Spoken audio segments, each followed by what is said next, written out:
Great! This week we'll focus on opinions, abstract topics, and simple debate, while still encouraging you to speak in longer, more detailed answers. Remember, prioritize fluency, not perfection. Try to explain why you think something.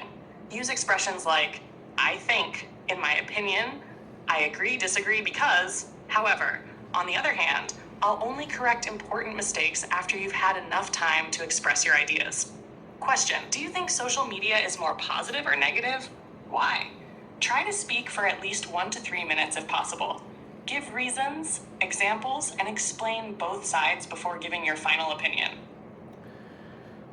I think social media has both good and bad aspects, but overall, I feel it has greatly helped humanity to be more interconnected and communicate with each other.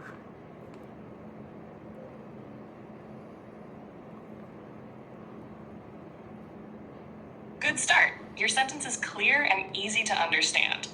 A slightly more natural version would be, open quote, social media has both positive and negative aspects, but overall, I think it has helped humanity become more interconnected and communicate more easily with each other.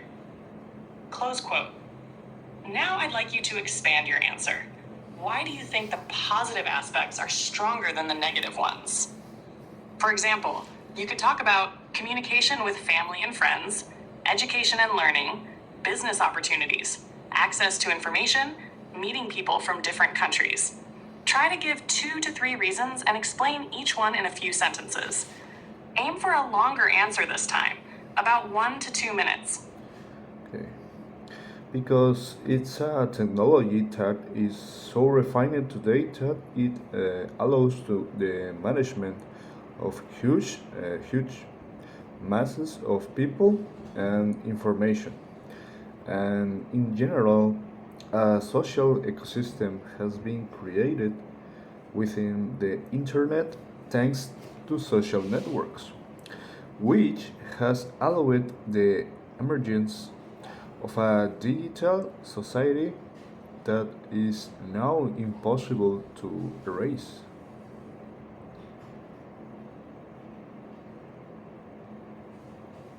That's a very interesting idea, and you're expressing a more abstract opinion than a typical B1 learner. Nice improvement. A more natural version could be, open quote, because it is a technology that has become highly developed. It allows the management and exchange of enormous amounts of information among millions of people. In general, social media has created a social ecosystem on the internet, which has allowed a digital society to emerge. Nowadays, that digital society has become such an important part of our lives that it would be almost impossible to erase. Close quote. Vocabulary feedback. You used some ambitious expressions. Refined technology, huge masses of people and information, social ecosystem, digital society. These show that you're trying to discuss complex ideas, which is excellent for moving toward a stronger B1 level.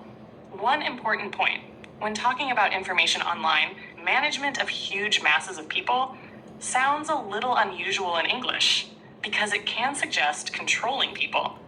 Depending on your meaning, you might say communication among millions of people, coordination of large communities, exchange of information on a massive scale. Now I'd like to challenge your opinion a little.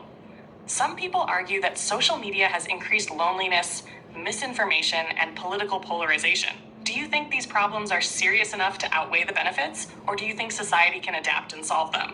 Why? Try to explain your reasoning in several steps. 1, what the problem is. 2, why it happens. 3, whether it can be solved. 4, your conclusion. Take your time and give a detailed answer. Okay.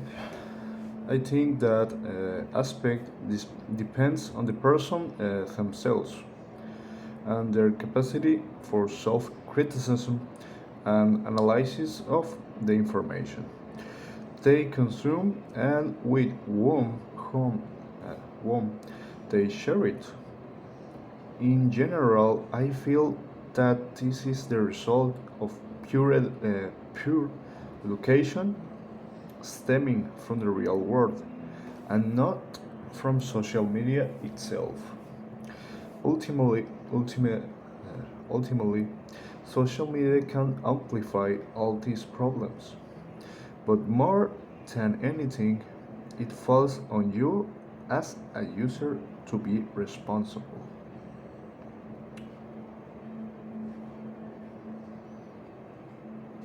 That was a strong answer. You're doing something I've noticed more often recently. Instead of giving short personal opinions, you're building an argument and defending it with reasons.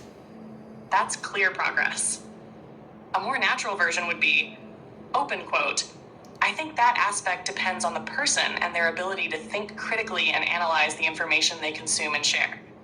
In general, I feel that these problems are the result of poor education in the real world, rather than social media itself. Ultimately, social media can amplify these issues, but responsibility mostly falls on the user. Close quote. You said, open quote, their capacity for self-criticism and analysis. Close quote. This is understandable, but in English, critical thinking is much more common than self-criticism in this context. So instead of capacity for self-criticism and analysis, you could say ability to think critically and analyze information, critical thinking skills, media literacy skills. These sound very natural in discussions about technology and society. What you did well, used cause and effect reasoning. These problems are the result of expressed a nuanced opinion. Social media amplifies problems but does not create them. Used formal connectors. In general, ultimately, maintained a clear argument throughout the answer. Now I'd like to challenge your position a little further. Some researchers argue that even highly educated people can be manipulated by algorithms because social media platforms are specifically designed to keep users engaged and emotional. Do you agree or disagree with that idea? For example, can critical thinking fully protect people? Should social media companies have more responsibility? Or is personal responsibility still the most important factor? Try to explain why, not only what you think. Aim for a longer answer if possible.